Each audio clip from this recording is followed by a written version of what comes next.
Good morning, अस्सलाम वालेकुम, आदाब। आज के सेगमेंट में हम बात करेंगे कि हमारे पास जो रब ने हमारे पास सबसे जो कीमती चीज दी है वो हमारा दिमाग दिया है। कहते हैं train your brain for success. ये दिमाग ही एक चीज है, आपने नाम सुना होगा न्यूरोप्लास्टिसिटी।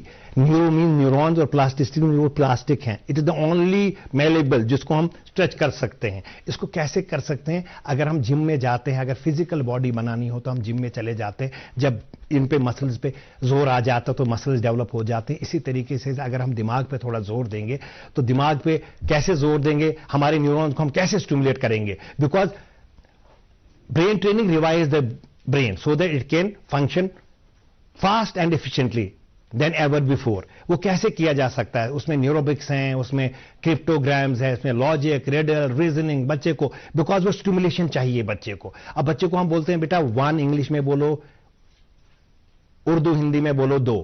अब देखिए उसके बाद बॉडी के ये आई हैंड कोऑर्डिनेशन, ये सारी चीजें जब बच्चे को हम नॉवल चीजें कराते हैं तो न्यूरोट्रोफिन्स वहां पे निकल आते हैं, जिससे नए कनेक्शन डेवलप होते हैं, नए सेल जनरेट होते हैं, पाथवेज बन जाते हैं। आप देख लीजिएगा अभी ये बच्चे छोटे से छोटे, बड़े से बड़े बच्चे कैसे करते हैं। तो आज की एक्सरसाइज स्टूडेंट्स जो स्टिमुलेट्स द ब्रेन यूजिंग, उसमें क्या करते हैं 5 सेंसेस अलग अलग तरीके से, जैसे ये बच्चे कर रहे हैं।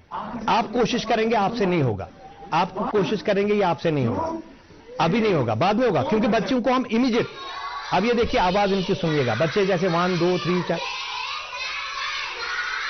बच्चे, हाँ जी जी, आप देखेंगे बच्चे 1 2 3 4 5 6, इनकी आवाज आप देखिएगा कि बच्चे कैसे बोल पा रहे हैं, आप नहीं बोल पाएंगे। ये चीजें इनकी आवाज आप सुनिएगा, ये आप 1 2 3 4 5 6 7 8 9 10, ये सारे ये बच्चे इजीली कर रहे हैं। 6 ये जो आप चीजें नहीं कर पाएंगे, तो ये एक्चुअली दिमाग पे चल रहा है अपने इनके। अब ये सारी चीजें एक्सरसाइज जब कराते हैं, ये न्यूरोबिक एक्सरसाइज। न्यूरोबिक एक्सरसाइज आप बच्चों को कराएंगे, उनके स्टिमुलेट उनके न्यूरॉन्स। अभी देखिए जैसे ये 9 स्टिक्स का हम बता रहे हैं, ये क्वेश्चन है अगेन दिमाग पे, how to stimulate their neuron. उनको 10 बोलते हैं स्टिक्स को, 9 को 10 कर लीजिए। कैसे करेंगे आप? You don't have to add, सिर्फ ऐसे लिखेंगे, बच्चा सोचेगा। हमारा काम सोचवाना है, जब सोचेगा तो सोचने वाला बच्चा बन जाएगा। It is very easy. ऐसे 9 को हम बोलेंगे, ऐसे उल्टा करेंगे 6 होगा, लेकिन आप रोमन 9 को 6 बनाइएगा। सोचिए, जब आप सोचेंगे तो आपसे नहीं हो पाएगा। हमारा बच्चा आ जाएगा जब वो सोचेगा, जब सोचने वाला बनेगा। क्योंकि हम कहते हैं whenever there is a problem there is solution. वो कहेगा इसका आंसर तो बड़ा इजी है, मैं अपने तरीके से इसको एस में ऐड करता हूं। तो गाड़ी को जहाज बनाइए ना, बच्चों को सोचने दे दीजिए, दे विल बिकम मोर। हम बच्चों को पूछते हैं what is half of 2 + 2। Even I am sure, अगर मैं आपको पूछता हूं तो आपका आंसर 2 होगा या 4 होगा, जबकि ऐसा नहीं है। What is half of 2 + 2? 2 का हाफ + 2, इट इज 3। अब देख लीजिएगा, अपने हाथ में टेस्ट कर सकते हैं। ऐसे हम बोलेंगे इक्वेशन में what is find the value of b।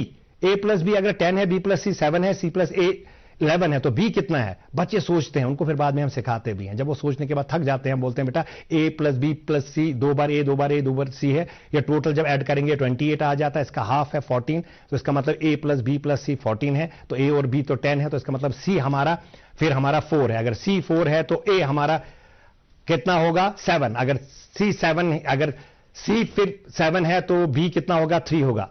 तो इस तरीके से दूसरा क्वेश्चन दूसरे तरीके, बच्चा उसी पैटर्न पे जाता, हम कहते हैं नहीं बेटा you have to think differently. अब इस वाले क्वेश्चन का देखिएगा, हम बच्चे को बोलते हैं बेटा you have got only 20 coins और A + B 10 है, B + C 9 मिला के C + D 8 है और D + E 5 है। आपको हर किसी का वैल्यू निकालना है। बच्चा सोचता है, वही वाला पैटर्न लगा, हम कहते हैं नहीं, think differently. When you think differently different result आ जाएगा। फिर बाद में हम बोलते हैं बेटा कितना ईजी था ये।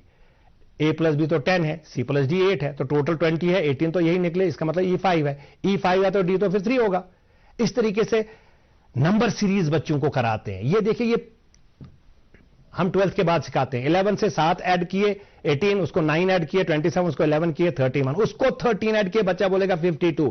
ऐसे करके मुंबई अगर LTA ZH लिखेंगे तो दिल्ली का क्या आएगा? तो बच्चा सोचेगा ओके इसने L एक स्टेप पीछे लिया, तो D से पहले C, E से पहले D, L से पहले क्या आएगा?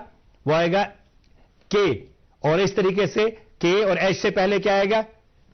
G, और I से पहले। ऐसे करके बच्चा ये सारी एनालॉजी सीखेगा, सीरीज सीखेगा। जब वो छोटा बच्चा होगा, जब वो 2nd 3rd 4th 5th में सीखेगा, तो आप समझिएगा हम क्यों बच्चों को बोलते हैं कि जब आप PhD में जाओगे तो आप ऐसे जब आप IAS करोगे तो उस वक्त आपके लिए चाहिए रीजनिंग लॉजिक। बच्चे को पहले सिखाइए, they love to do this things, उससे ब्रेन शार्प हो जाएगा, they will be able to solve problem, they will become reasonable, और रीजनिंग सीखेंगे वो। तो आप ये चीजें कराई जा सकते हैं through workshops, ISPD, intellectual social and personality development program schools में।